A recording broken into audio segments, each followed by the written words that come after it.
சுறாமீன் சமுத்திரத்தின் அதிபதி கடல் அழுத்தமான இருண்ட நீரில் ஆழமாய் ஓங்கியிருந்தது. அங்கு இருந்த சுறாமீன், அதாவது சுறாமீன், அந்த பெருங்கடலின் சக்தி வாய்ந்த ஒரு ராஜாவாகவே விளங்கியது. அதன் கூரிய பற்கள், வெள்ளை மின்னும் தோல் மற்றும் எப்போதும் நெடுநீரில் நகரும் அதிசயத்திறனே அதனை தனித்துவப்படுத்தின.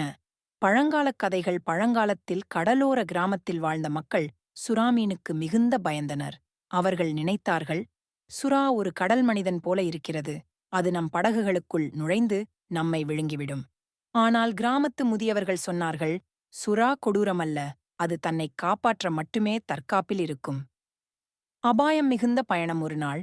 மீன்பிடித்துக் கொண்டிருந்த ஒரு இளைஞன் கருணன் தன்னுடைய சிறிய படகில் கடலில் தள்ளிச் சென்றான்.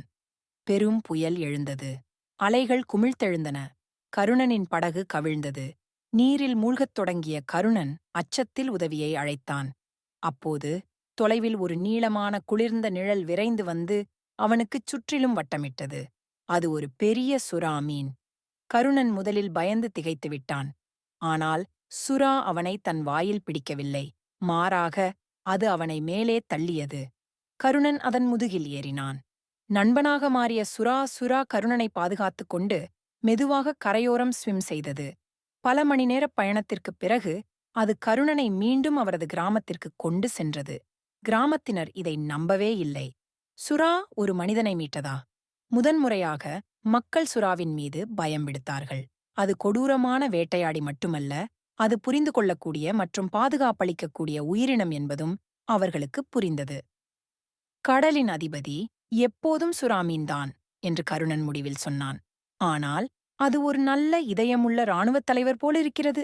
அதன் பிறகு கிராமத்து மக்கள் சுறாமீனை கடவுளைப் போல மதிக்கத் தொடங்கினர்.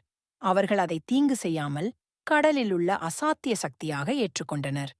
முடிவுரை: சுறாமீன் மனிதர்களுக்கு எப்போதும் பயத்தை ஏற்படுத்தும் ஒரு உயிரினமாக இருக்கலாம்.